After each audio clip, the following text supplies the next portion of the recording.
Saudara dalam kasih Kristus, selamat berjumpa kembali dengan saya, Pendeta Agandung Sugiana, dalam program Motivasi dan Inspirasi di Infinity Ministry. Saudara, kita akan belajar bersama-sama di dalam kitab 1 Korintus pasal 12 ayat 12 sampai ayat yang 30, saudara. Wah, kita akan belajar tentang jemaat di Korintus. Kota Korintus menjadi pusat budaya dan penduduknya sangat beragam. Bahkan jemaat di Korintus, jemaat yang kaya akan karunia, saudara. Tetapi justru mereka memiliki karunia yang banyak, karunia yang lengkap, tetapi justru tidak membawa jemaat di Korintus saling membangun, saling melengkapi, tetapi justru saling menjadikan mereka menonjolkan diri sehingga jemaat terpecah-pecah, sehingga jemaat menjadi terkotak-kotak, saudara. Karena atas dasar inilah Paulus menulis surat kepada jemaat Korintus untuk menasihati supaya mereka menjadi satu kesatuan yang utuh, sehingga tidak mencari kepentingan mereka sendiri, saudara. Yang pertama, kita akan belajar apa yang harus kita sampaikan melalui firman Tuhan. Yang pertama, tentang Bhinneka Tunggal Ika, berbeda-beda menjadi satu tubuh di dalam Kristus. Ayat 12 akan saya bacakan untuk kita, karena sama seperti satu tubuh dan anggota-anggotanya banyak. Segala anggota itu sekalipun banyak merupakan satu tubuh, demikian pula Kristus, saudara. Sangat jelas dikatakan bahwa walaupun kita berbeda-beda menjadi satu tubuh, tubuh itu satu dan anggotanya banyak. Dan segala anggota sekalipun banyak merupakan satu tubuh, demikian pula Kristus.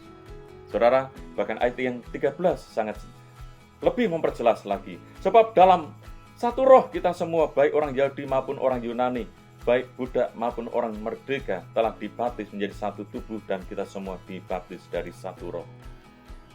Tuhan menjadikan satu kesatuan, menjadi unity.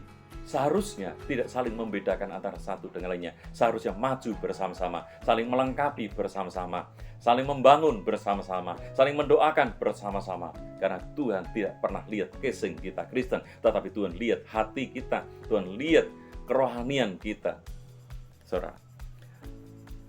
Dan itulah yang diinginkan oleh Tuhan. Dan poin yang kedua, bahkan dikatakan bahwa kita sebagai satu tubuh, tidak mungkin ada satu bagian tubuh yang tidak mengenal bagian tubuh yang lain. Kita di dalam Kristus harus saling mengenal, baik pribadinya, pergumulannya. Kenal bukan karena katanya, tetapi karena kedekatan antara satu dengan yang lainnya, saudara. Bahkan poin yang ketiga, kita harus saling membutuhkan antara satu dengan yang lainnya, sama seperti ayat yang ke-21 akan saya bacakan untuk kita semuanya. Demikian firman Tuhan. Jadi mata tidak dapat berkata kepada tangan, aku tidak membutuhkan engkau. Dan kepada kepala tidak dapat berkata kepada kaki, aku tidak membutuhkan engkau. Kita menjadi satu kesatuan yang utuh di dalam Tuhan, saudara. Kita harus saling membutuhkan antara satu dengan yang lainnya. Pertumbuhan rohani terlalu sulit untuk dijalani sendiri, saudara. Kerohanian Kristus menuntut perjalanan yang dilakukan secara bersama-sama. Artinya disertai dan dibimbing oleh sesama manusia. Bahkan sangat jelas kalau kita simpulkan di 1 Korintus 12 ayat 12 sampai 31 dikatakan kita adalah bagian dari satu tubuh, yaitu dalam Kristus, saudara. Karena itu andalkan Tuhan Yesus. Kita bisa mengasihi sesama kita bisa mengasihi gereja, antara gereja satu dengan lainnya kalau kita dekat dengan Kristus, saudara. Kita bisa mengasihi sama kita kalau kita bisa mengasihi diri kita sendiri, menghargai diri kita sendiri. Karena begitu banyak orang juga tidak menghargai diri sendiri, saudara. Banyak orang, misalnya ada tulisan rokok.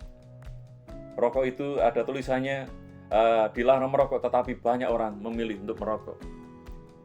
Itu pilihan, mau sehat atau tidak, mau baik atau tidak, itu pilihan, saudara. Tetapi hidup ini kembali lagi ditentukan oleh pilihan.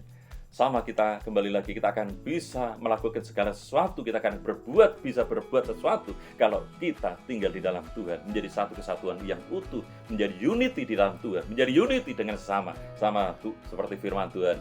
Kasihlah Tuhan Allahmu dengan segenap hatimu, dengan segenap kekuatanmu, dengan segenap akal budimu, dan kasihlah sama manusia seperti dirimu sendiri.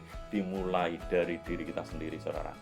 Sama seperti firman Tuhan Yohanes 15 ayat yang keempat, tinggallah di dalam aku dan aku di dalam kamu. Sama seperti ranting tidak dapat berbuah dari dirinya sendiri kalau ia tidak tinggal pada pokok anggur. Bahkan ayat 5 dikatakan, sebab di luar aku kamu tidak bisa berbuat apa-apa. Bagaimana kita harus menjadi berkat? Karena itu jaga hubungan pribadi kita dengan Tuhan. Karena kalau kita menjaga pribadi kita dengan Tuhan, menjaga hubungan pribadi kita dengan Tuhan, maka kita akan bisa mengasihi sesama kita. Kemanapun kita melangkah, dimanapun kita berada, andalkan Tuhan Yesus di dalam setiap hidup kita.